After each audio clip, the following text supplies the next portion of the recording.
Vous avez peut-être parfois croisé dans la rue de votre ville ces drôles de bonbonnes en plastique. Je sais, ça ressemble à une sorte de fusée. Mais en fait, c'est tout simplement un fût de bière jetable. Mais pas n'importe quel type de fût. La plupart des fûts fonctionnent avec un contenant en métal et une bonbonne de CO2 permettant de faire remonter la bière dans la colonne. On utilise du CO2 afin d'éviter que la bière se trouve en contact avec l'air, et donc l'oxygène, ce qui oxyderait rapidement la bière, la rendant inconsommable. Une bouteille de CO2, c'est du consommable, avec du matériel approprié et donc un coût supplémentaire. Ce qui pour un petit commerce peut ne pas toujours être rentable. C'est donc là qu'interviennent ces fûts spéciaux en plastique, appelés souvent du nom des marques les plus présentes, Kikeg ou Polykeg. Bon, ces fûts ont le désavantage d'être à usage unique, mais c'est le prix de leur avantage principal. La bière n'est pas contenue directement dans le plastique transparent, mais dans une poche souple en plastique opaque et étanche. Cela permet de ne plus utiliser de bonbonnes CO2, mais tout simplement un compresseur qui pompe l'air extérieur. Car vu que la poche est étanche, la bière n'est donc plus en contact avec l'air, et donc l'oxygène. Et donc plus d'oxydation de la bière, la rendant inconsommable.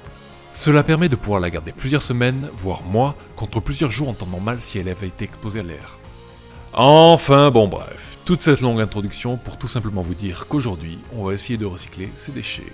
Vous trouverez sur internet plein d'idées sur comment les utiliser, mais très peu sur comment facilement les démonter sans les abîmer. C'est donc ce que nous allons voir aujourd'hui, avec bien sûr quelques idées au passage. La première étape consiste tout simplement à dévisser les poignées afin de ne pas les abîmer pour les prochaines étapes. Une fois fait, par mesure de sécurité, on retire la possible pression d'air existante encore à l'intérieur. Pour cela, vous trouverez souvent une clé rouge fixée au poignet noir démonté précédemment. Si ce n'est pas le cas, vous pourrez utiliser n'importe quoi permettant d'appuyer au centre pour relâcher la pression.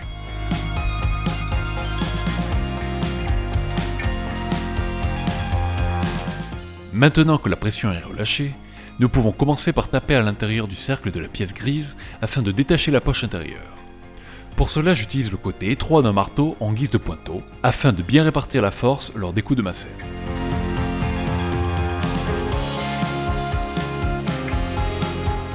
Pour bien détacher les derniers millimètres, j'utilise un tournevis.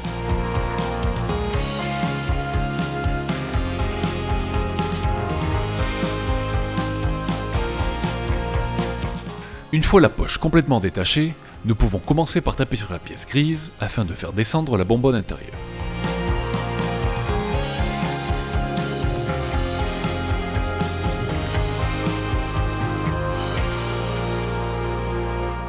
Une fois décollé, nous pouvons retirer le support de renfort noir au fond et essayer d'agripper la bonbonne.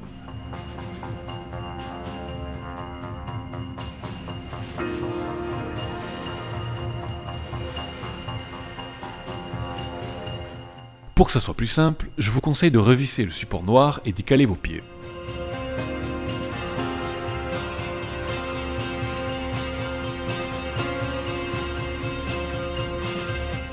Une fois sorti, vous pouvez retirer le sticker et commencer à essayer de gonfler la bonbonne avec votre bouche, afin de lui redonner sa forme initiale. Par contre, faites attention à vos lèvres lors du dernier claque, car le recul pourrait faire mal. Nous pouvons maintenant passer à la découpe. Afin de couper bien droit, je me sers d'un mur comme repère pour le mettre, et d'une boîte en carton pour positionner mon crayon à mi-épaisseur. En tournant, cela me donnera un trait à suivre pour la découpe. Attention, on sort la disqueuse. Oh, attention, ça coupe, hein? J'aurais pu utiliser un ciseau, mais étrangement, la disqueuse reste le plus simple. Si vous n'avez pas réussi à détacher la poche précédemment, vous pouvez toujours le faire maintenant. J'en profite aussi pour lui redonner sa forme initiale.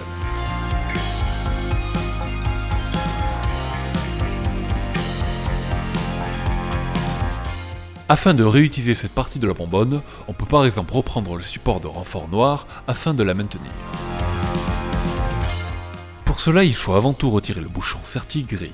Bon, comme d'hab, je m'embête pas et j'y vais à la disqueuse.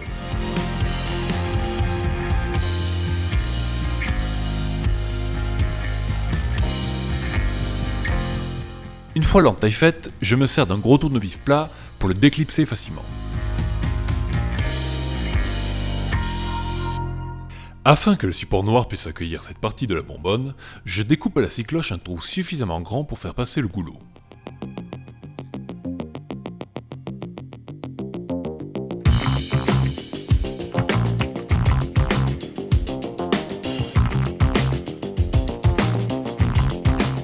Et voilà, un petit support rapide pour par exemple planter des plantes.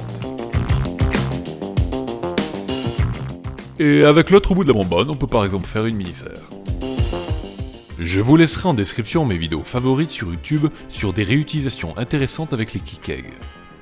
Si la vidéo vous a plu, n'hésitez pas à mettre un j'aime, et si vous ne voulez surtout pas manquer les prochaines vidéos, abonnez-vous. Et surtout, récupérez bien.